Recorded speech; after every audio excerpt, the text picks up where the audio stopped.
प्यारे स्टूडेंट, आज हम एक और चैप्टर का अध्ययन करेंगे जिस चैप्टर का नाम है डस्ट ऑफ स्नो।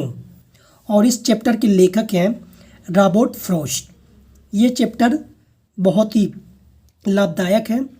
इस चैप्टर में ये बताया गया है किस प्रकार कभी कभी हम निराशा में भी आशा की उम्मीद देख लेते हैं। रॉबर्ट फ्रॉस्ट की ये कविता है, बहुत छोटे लाइनों में है, केवल 2 स्टेंजा में ये डिवाइड है। तो चलिए इस कविता का हम अध्ययन करते हैं और रॉबर्ट फ्रॉस्ट के द्वारा लिखी गई इस कविता के बारे में जानते हैं। डस्ट ऑफ स्नो यानी कि बर्फ के टुकड़े, बर्फ के धूल।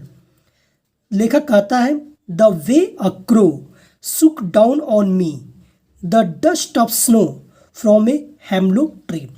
लेखक बताता है, यहाँ पे लेखक बर्फीले दिनों का वर्णन करता है। एक बार लेखक एक जंगल से गुजर रहा था और उस जंगल में बर्फ गिरी हुई थी और हेमलॉक ट्री, जो कि साउथ अफ्रीका में पेड़ पाया जाता है, जहरीला पेड़ होता है। ये जहर के कारण ही इसका नाम हेमलॉक रखा गया है। उस पे बर्फ के छोटे छोटे टुकड़े पड़े हुए थे और जब लेखक उस रास्ते से गुजरता है तो उस पे बैठा हुआ एक कौवा, उसके उस पेड़ पर बैठा हुआ एक कौवा अपने पंखों को झाड़ता है, सुक डाउन ऑन मी।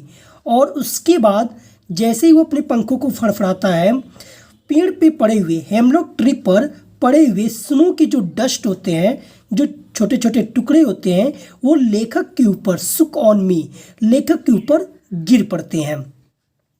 अब लेखक के ऊपर जब वो बर्फ के टुकड़े गिरते हैं तो आगे लेखक कहता है has given my heart a change of mood. उसके गिरने के, उस बर्फ के टुकड़े के गिरने के उपरांत लेखक का हृदय परिवर्तन हो जाता है। अ चेंज ऑफ मूड, वो निगेटिव थॉट में डूबा हुआ था, नकारात्मक सोच में था, दुनिया में उसे कुछ खुशियाँ नज़र नहीं आ रही थी। लेकिन इस क्रो की वजह से उसका हृदय परिवर्तन होता है, चेंज ऑफ मूड, उसका मस्तिष्क बदल जाता है। And saved some part of a day I had rude, और बाकी जो उसके दिन बचे हुए थे उस दिन को अब वो सुरक्षित रख लेता है और आशा में गुजारने का प्रयत्न करता है। यानी कि कभी कभी रॉबर्ट फ्रॉस्ट इस कविता के माध्यम से हमें बताना चाहते हैं कि कभी कभी हमारे जीवन में नकारात्मक चीज़ें आती रहती हैं। ये हम जो देख रहे हैं क्रो, इसका कलर भी काला होता है, ये भी निगेटिव थॉट का प्रतीक माना जाता है। और हेमलॉक ट्री जो यहाँ दिखाया गया है, जहरीला पेड़, ये भी कविताओं में निगेटिव थॉट का प्रतीक माना जाता है।